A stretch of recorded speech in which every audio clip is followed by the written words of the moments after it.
Welcome to the Man Cave Podcast with Dan Casper. It's Dr. Crow from Chippewa Valley Orthopedics and Sports Medicine for our Inside the Training Room. Just a heads up, Austin, too, I'm going to ask you for your Super Bowl pick to put on the celebrity board here in the studio. So a lot is riding on that pick. Board, yeah, I call it the celebrity marker board in the studio. So. First things first, let's talk about the Super Bowl. One of the maybe key players in this thing that's still up in the air is Chiefs offensive lineman Joe Thuney, who he's still kind of keeping the door open whether he's going to play or not. He's got a pectoral injury.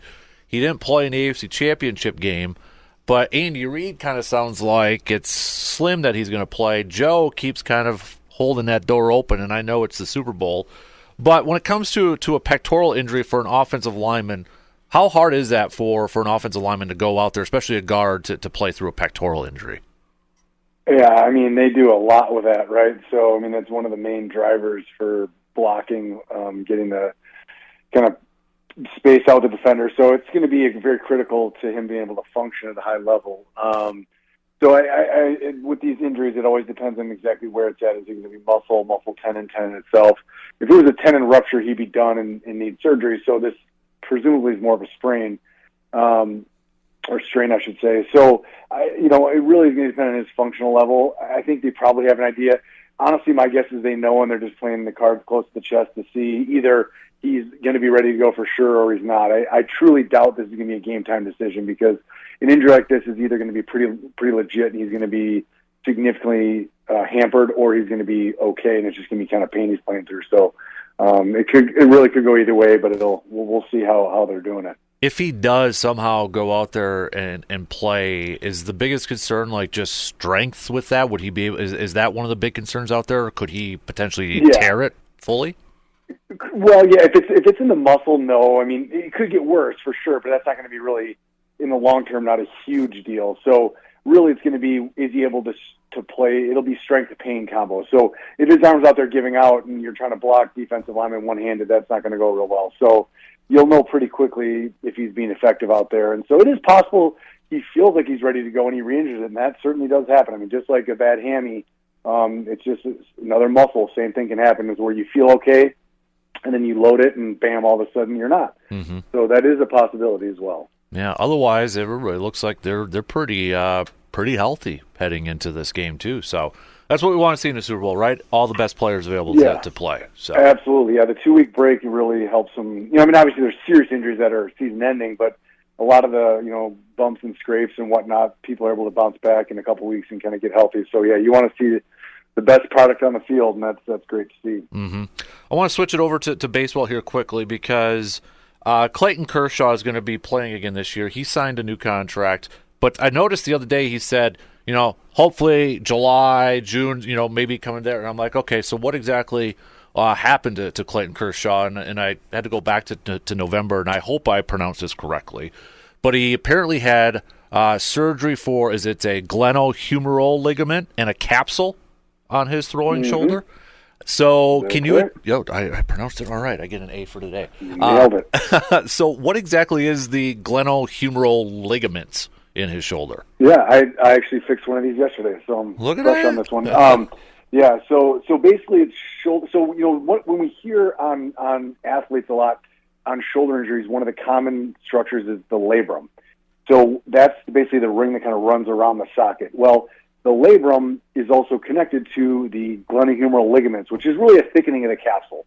So when the shoulder has instability, most of the time the injury is on the labral side. Occasionally it's on the opposite side, which is the glenohumeral ligament. So it's another source of shoulder instability.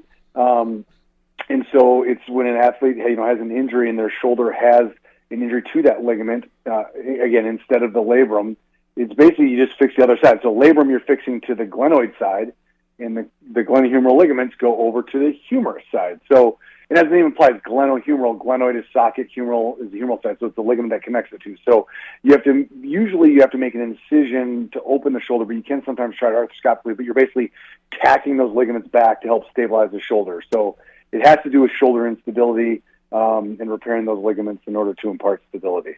Now, with the humeral part in it, does that have anything to do with the humerus bone or anything? That is exactly what it is, yeah. Yes. So the shoulder is the glenoid, which, again, the socket in the humeral head.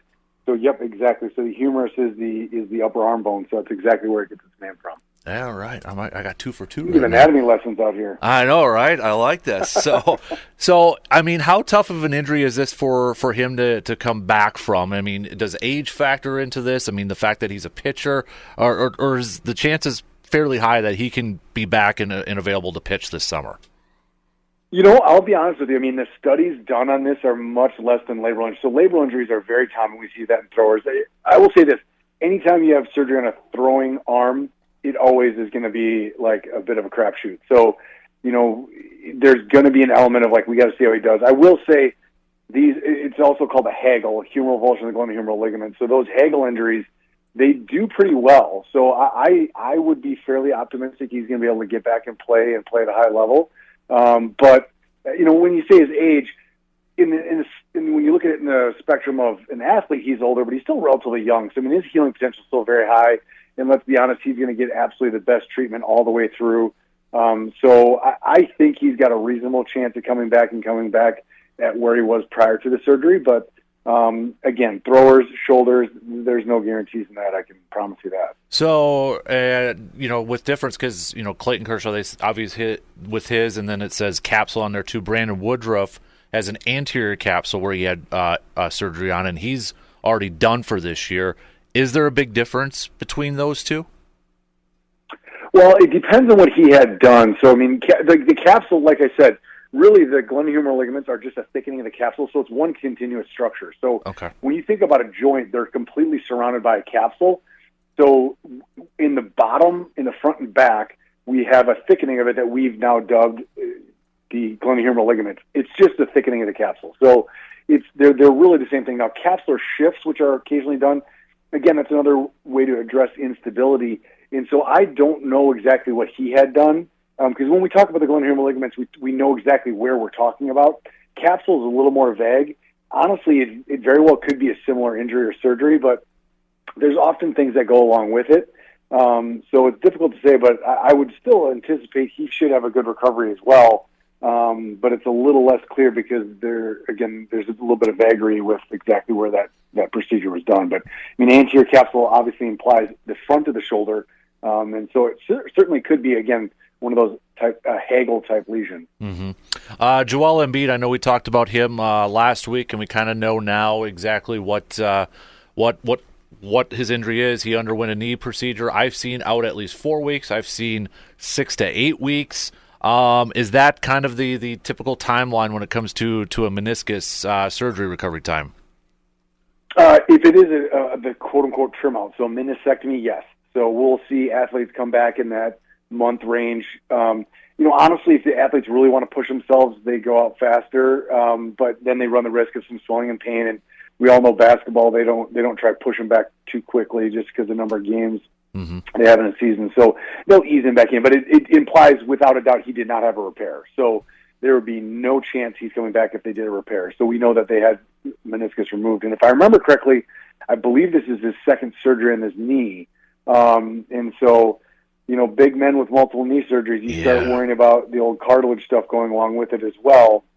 And so obviously I've not looked at his MRI, but I would tell you, the concern is that may be starting to be a factor at play. So it's never a good thing to have multiple meniscal surgeries. But if it is, if you saw the releases, they talked about a quote flap. I mean, a flap of meniscus, you can't leave it there. It is going to be symptomatic every time, basically. So hopefully it's a small flap. Hopefully there's no cartilage stuff and he gets back at 100%. But we got to see how it pans out. But I think that timeline implies it was a meniscectomy, and he hopefully has a solid recovery. Yeah. To wrap it up, Kirk Cousins, I heard him the other day talking about his recovery time with his Achilles, and he mentioned, and I'm going to paraphrase it, but he kind of mentioned, he's like, we'll know a little bit more in a month or so, and I'm assuming that's when he can kind of maybe do a little bit more in terms of running around. And I heard Aaron Rodgers the other day too, like he can't even, he's at the next thing that he has to do is like go on a full out sprint.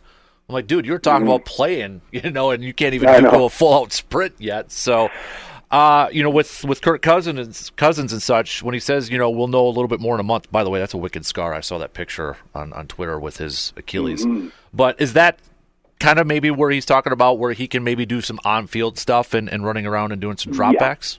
Yeah, totally. I mean, just to go back to Rodgers, I mean, if you recall, I was not optimistic he was ever going to get back because of exactly what we're talking about. I mean, he was.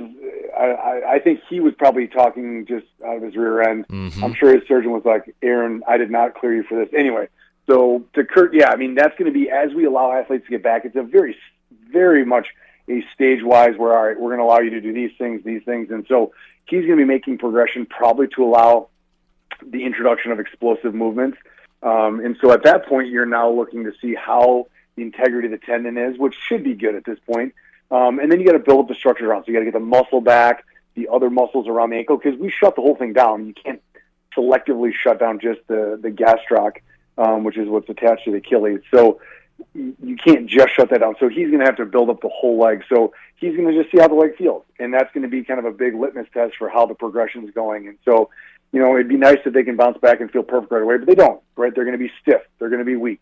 And that's what you kind of see how that progression is going and how they build back up. So, those guys are going to be going through that. And obviously this year there was a whole bunch of people going through Achilles injuries. So maybe they're having a camp together, the Achilles rehab camp or something, so they all can work together and kind of see how things go. But it's an injury like this does have a long progression as far as how you can get back to 100% or close to it. And I thought I had heard him say, too, I think this was on Pat McAfee's show, like, it tore so quick, like he didn't feel the pain or something right away. I don't know if that's exactly what I heard. Or yeah, Achilles injuries are traditionally not painful. I mean, it is uncanny how the story is so similar.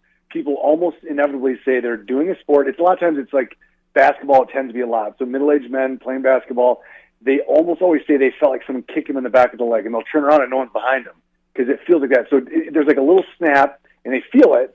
And then there's no real pain. So they just feel like someone threw a ball or kicked them or hit them in the back of the leg, and then no one's behind them. All of a sudden they try to take a step and they kind of fall down, and then they feel the back of the leg and like, oh, there it goes. So it's not a horrifically painful injury, and that's one of the unique things is it's not something that you'd think it would be this just really tremendously painful injury. It's not. It tends to be pretty well tolerated. Now, obviously, it affects the function, which is why we have to repair it. We repair it not because of pain, but because of the dysfunction of a torn Achilles. Yeah, it definitely sounds really painful. So to hear that it's not, it's like, ooh, it just gives me the creeps thinking about. I don't know why I have fruit roll-ups stuck in my head when I think of Achilles injuries, like rolling up in the back of your leg or something like that. So I don't know why that's stuck in my head. It does retract. It does retract a little bit, but there's just not a lot of pain fibers in the tendon itself. It's more in kind of lying. So, yeah, there's a little bit, but it's definitely more tolerated than you'd think. Interesting. All right, before I let you go here, break it down. Who you got for Sunday's game? Well, I mean, if you look at the teams, if they're both playing at peak level, I think the Niners are a more complete team. But it's just really hard to go against Mahomes in the playoffs. I mean, I think he's at this point in his career proven he can excel. So if you ask me who do I think is going to win, I think it'll be the Chiefs. Who do I want to win? Probably the Niners. I'm not a hater, but it's just I think when teams have just continued success, it's like I'm never against the changing of the guard. So it'd be nice to see some fresh blood up on top. So I guess I'm probably pulling for the Niners, but I do think the Chiefs are probably going to win this. Just Mahomes, Kelsey. They're just a really difficult 1-2 punch to stop. Yeah, no doubt about it. Hey, dude, appreciate the time as always, buddy. Love catching up with you, and let's do this again next time, okay, sir? Absolutely. All right, there you go. We got Dr. Crow inside the training room, Chippewa Valley Orthopedics and Sports Medicine.